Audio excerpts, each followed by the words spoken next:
નમસ્કાર દર્શક મિત્રો, બોટાદ દસ્તક ન્યૂઝમાં આપનું હાર્દિક સ્વાગત છે અને હું છું એલડી મકવાણા. આપ જોઈ રહ્યા છો બોટાદ દસ્તક ન્યૂઝ. હવે પછીના સમાચાર વિગતવાર. હડસેલો મારીને મોહન આંખો ચોળતો બેઠો થયો. પૂર્વ પત્નીની કોલ ડિટેલ પોલીસને વોન્ટેડ સુધી પહોંચાડી ફાંસીની સજા થતાં જ કોર્ટમાં તાળીઓ પડવા લાગી. ગુજરાત ક્રાઇમ બ્રાન્ચના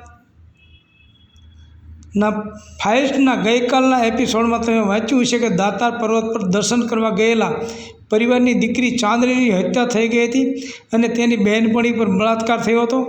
9 દિવસ સુધી આરોપીઓ પોલીસ પકડથી દૂર રહ્યા. એના કારણે સૌરાષ્ટ્રભરમાં રોષ ફાટી નીકળ્યો, પરંતુ એલાન અપાયું અને મંત્રીએ રાજીનામું આપ્યું. સરકાર અને પોલીસ પર આરોપીઓને પકડવાનું દબાણ વધી ગયું.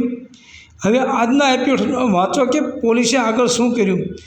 આરોપીઓના કોઈ સગડ મળ્યા નહીં. જૂનાગઢના દાતાર પર્વત પર બનેલી જઘન્ય ઘટનાના આરોપીઓ કોઈ રીતે પોલીસના હાથમાં આવતા નહોતા. આરોપીઓ ક્યાં જતા રહ્યા એનું કોઈ પગેરું મળતું નહોતું. છેવટે આરોપીઓની બાતમી આપનારને ઇનામ આપવાનું જાહેર કર્યું. કોળી સમાજે 1.5 લાખ રૂપિયા તો કોઈએ વ્યક્તિગત રીતે 51,000 રૂપિયા ઇનામ આપવાનું એલાન કર્યું, પણ કોઈ નક્કર બાતમી ન મળી. દિવસો વીતતા ગયા છતાં દિવસો મહિના બદલાયા અને મહિનાઓ બદલાયા. વર્ષોમાં આમને આમ અંદાજે 2 વર્ષ જેવો સમય વીતી ગયો. આ સમય દરમિયાન જૂનાગઢ રેન્જ આઈજી અને એસપી પણ બદલાઈ ગયા. એચજી ભાટી જૂનાગઢ રેન્જ આઈજી હતા અને મનિન્દરસિંહ પુવાર જૂનાગઢના એસપી હતા. આ દરમિયાન પોલીસની નજર આરોપીઓના પરિવાર પર પણ હતી. પોલીસને જાણવા મળ્યું કે આરોપી મોહન હમીરના લગ્ન બાદ છૂટાછેડા થઈ ગયા હતા. તેની પૂર્વ પત્ની કચ્છમાં રહેતી હતી અને એક પુત્ર પણ હતો. હવે પોલીસે મોહન હમીરની પત્ની પર વોચ વધારી. મોહન હમીરની પત્ની પાસે એક મોબાઈલ હતો, જેનો નંબર પોલીસે અત્યંત ગુપ્ત રીતે મેળવી લીધો. આ મોબાઈલ નંબરની કોલ ડિટેલ કઢાવી જેનું એનાલિસિસ કર્યું તો પોલીસને એક કડી મળી. કોલ ડિટેલમાં પકડાયું કે મોહન હમીરની પત્નીના મોબાઈલ નંબર પર દર મહિને મુંબઈના એક લેન્ડલાઇન નંબર પરથી ફોન આવતો હતો. કોલ ડોક્યુરેશન પણ થોડી મિનિટોનું રહેતું. પોલીસને આ લેન્ડલાઇન નંબર શંકાસ્પદ લાગ્યો. તપાસ કરી તો ખબર પડી કે આ નંબર મુંબઈના બોરીવલી વિસ્તારના એક એસટીડી પીસીઓનો હતો. જૂનાગઢ પોલીસે સ્પેશિયલ ટાસ્ક ટીમ રચી આ નંબર અને મોહન હમીરનો ફોટો લઈ બોરીવલી પહોંચી ગઈ. બોરીવલીમાં ફરીને તમામ એસટીડી પીસીઓ પર મોહન હમીરનો ફોટો આપી દીધો અને તે વોન્ટેડ હોવાનું અને જો મોહન ક્યાંય દેખાય તો તરત જ જાણ કરવા કહ્યું. આ વાતને 15 દિવસો વીતી ગયા. એક દિવસ જૂનાગઢ પોલીસને મુંબઈથી ઓચિતો ફોન આવ્યો. ફોન કરનારો એસટીડી પીસીઓનો માલિક હતો. તેણે પોલીસને કહ્યું કે તમે જેનો ફોટો આપી ગયા છો તે વ્યક્તિ સાથે થોડા ઘણા વર્ણનો મેળ ખાતો એક કચરો વીણનારો માણસ અહીં ફોન કરવા આવે છે. આ ફોન પછી પોલીસ તરત જ એક્શનમાં આવી. એ સમયે ડીજી લિંબાચા જૂનાગઢ એ ડિવિઝનના પીઆઈ તરીકે નવા આવ્યા હતા. તેઓ પણ તપાસમાં સાથે જોડાયા. પોલીસે એક બાતમીદારને પણ સાથે લીધો, કેમ કે બાતમીદાર મોહન હમીરને સારી રીતે ઓળખી શકે એમ હતો. પોલીસ યુક્તિપૂર્વક સરકારી વાહનના બદલે ખાનગી કાર લઈને ગઈ હતી, કેમ કે જો સરકારી વાહનમાં પોલીસ આવે તો આરોપીઓને ખબર પડી જાય. 12 કલાકમાં જ આ સ્પેશિયલ ટાસ્ક ટીમ જૂનાગઢથી મુંબઈ પહોંચી. 30મી મે 2009ના રોજ જૂનાગઢ પોલીસ જ્યારે મુંબઈ પહોંચી ત્યારે ખબર પડી કે પોલીસે એસટીડી પીસીઓ માલિકને મળીને ખાતરી કરી લીધી કે આરોપી મોહન હમીર જ છે કે નહીં. પોલીસને એ પણ જાણવા મળ્યું કે તે અત્યારે બોરીવલી સ્ટેશન પાસે સૂતો હશે. વહેલી સવારના 4 વાગ્યા ચૂક્યા હતા અને પોલીસ બાતમીદાર રેલવે સ્ટેશન પાસે પહોંચ્યા. ફૂટપાથ પર ઘણા લોકો સૂતા હતા. તેમાંથી મોહન હમીર અને મહેશ ચૌહાણ કોણ તેની બાતમીદારે ઓળખ કરી લીધી. બંને ગાઢ નિદ્રામાં સૂતા હતા. પોલીસે તેમને કોર્ડન કરી લીધા. પીઆઈ લિંબાચાએ મોહન હમીરને પગથી હડસેલો માર્યો. હડસેલો વાગતા મેલી ચડ્ડી એને બનિયાનમાં સૂતેલો લાંબી દાઢીવાળો મોહન હમીર ઉઠી ગયો. તેણે આંખો ચોળીને ચારે બાજુ જોયું. ચારે બાજુ પોલીસ ઊભી હતી. પોલીસને જોઈ તે ચોંકી ગયો. આના પછી પોલીસે તેને અને મહેશ ચૌહાણને ઝડપી લીધા.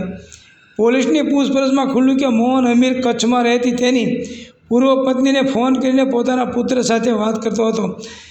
બંને આરોપી ચાંદનીની હત્યા કરીને તેની બહેનપણી પર બળાત્કાર ગુજારી રાજકોટ જિલ્લામાં આવેલા ઠેપચડા ગામે ભાગી ગયા હતા. બંને ત્યાંથી વાડી વિસ્તારમાં રહેતા હતા. ત્યાં પણ એક મહિલા પર બળાત્કાર ગુજારીને રાજકોટ ભાગી ગયા હતા. રાજકોટથી તેઓ ટ્રેનમાં મુંબઈ જતા રહ્યા હતા, જ્યાં 2 વર્ષ સુધી રહ્યા હતા અને કચરો વીણવાનું તેમજ છૂટક મજૂરી કામ કરતા હતા. મહેશનો ગુનાહિત ઇતિહાસ હોવાનું પણ ખુલ્યું હતું. ગળું કાપીને હત્યા કરવાની તેની મોડસ ઓપરેન્ડી હતી. પોલીસે બંને આરોપીને જૂનાગઢ લાવી કોર્ટ સમક્ષ રજૂ કર્યા હતા. તેમજ કેસ ચાલ્યો. આરોપીઓના બચાવ પક્ષે જૂનાગઢમાં કોઈ વકીલ કેસ લડવા તૈયાર નહોતા, એટલે કોર્ટે એડવોકેટ તરીકે ડીડી રૂપારેલિયાની નિમણૂક કરી હતી. તેમણે પણ પછીથી અનિચ્છા દર્શાવતા અને અન્ય કોઈ વકીલ તૈયાર થયા નહોતા. એના પછી જૂનાગઢ બાર એસોસિએશનના પ્રમુખ દીપેશ યાદવે બચાવ પક્ષના વકીલ તરીકે કેસ લડવો પડ્યો. 107 સાક્ષી અને 260 જેટલા વિવિધ પુરાવા કોર્ટ સમક્ષ રજૂ થયા. બળાત્કારનો ભોગ બનનારી યુવતીની પણ જુબાની લેવાઈ હતી, જે સૌથી વધુ મહત્ત્વની પુરવાર થઈ. 19 મહિના સુધી આ કેસ ચાલ્યો. વર્ષ 2011માં જૂનાગઢની 5મી એડિશનલ એડ હોક ડિસ્ટ્રિક્ટ જજ અને એડિશનલ સેશન જજ GM પટેલે બંને આરોપીને દોષિત જાહેર કર્યા. જે દિવસે દોષિતોને સજાની જાહેરાત થવાની એ દિવસે કોર્ટ રૂમ વકીલો, પત્રકારો, કોળી સમાજના આગેવાનોની હાજરીથી ખીચોખીચ ભરેલો હતો. કોર્ટે પોતાના ચુકાદામાં આ કેસને રેર ઓફ ધી રેર ગણાવ્યો હતો અને તમામની હાજરીમાં બંને દોષિતોને ફાંસીની સજા ફટકારી હતી. જેવી કોર્ટે ફાંસીની સજા જાહેર કરી એ કોર્ટ રૂમમાં તાળીઓ પડવા લાગી. જજે ટકોર કરવી પડી કે આ કોર્ટ રૂમ છે. જૂનાગઢ કોર્ટે ફાંસીની સજા ફટકારી હોય એવો આ બીજો કેસ હતો. આ પહેલાં વર્ષ 2097-98ના એક કેસમાં પત્નીની હત્યા કરનારા પતિને કોર્ટે ફાંસીની સજા આપી હતી. મોહન અને મહેશને ફાંસીની સજા ફટકાર્યા બાદ કોર્ટે જેલમાં આ બંને અન્ય કેદીઓથી જુદા રાખવાનો હુકમ કર્યો હતો. બંને દોષિતોને એઇડ્સ હોવાથી વર્ષ 2013માં ગુજરાત હાઈકોર્ટે આ બંનેને થયેલી ફાંસીની સજાને આજીવન કેદમાં ફેરવી નાખી હતી. મહેશ ઉર્ફે ભદો ભુજની પાલારા જેલમાં છે. છેલ્લા 5.5 વર્ષથી સજા કાપી રહ્યો હતો. હાઈકોર્ટના હુકમ બાદ તે 7 દિવસના વચગાળાના જામીન પર મુક્ત થયો હતો. જોકે તે હજુ સુધી જેલમાં પાછો ન આવતા હવે પોલીસ દોડતી થઈ છે. જૂનાગઢ એ ડિવિઝનના તત્કાલીન PI DG લિંબાસિયા ડીવાયએસપી તરીકે નિવૃત્ત થઈને જૂનાગઢમાં જીવન વિતાવી રહ્યા છે. ચર્ચા તો એવી છે કે આરોપીઓએ જેલમાંથી છૂટીને DG લિંબાસિયાને જોઈ લેવાની ધમકી આપી હતી, એટલે આવા નિવૃત્ત અધિકારીઓ પર જીવનું જોખમ પણ ગણી શકાય. સૌજન્ય દિવ્ય ભાસ્કર, બોટાદ દસ્તક ન્યૂઝ, LD મકવાણા, બોટાદ.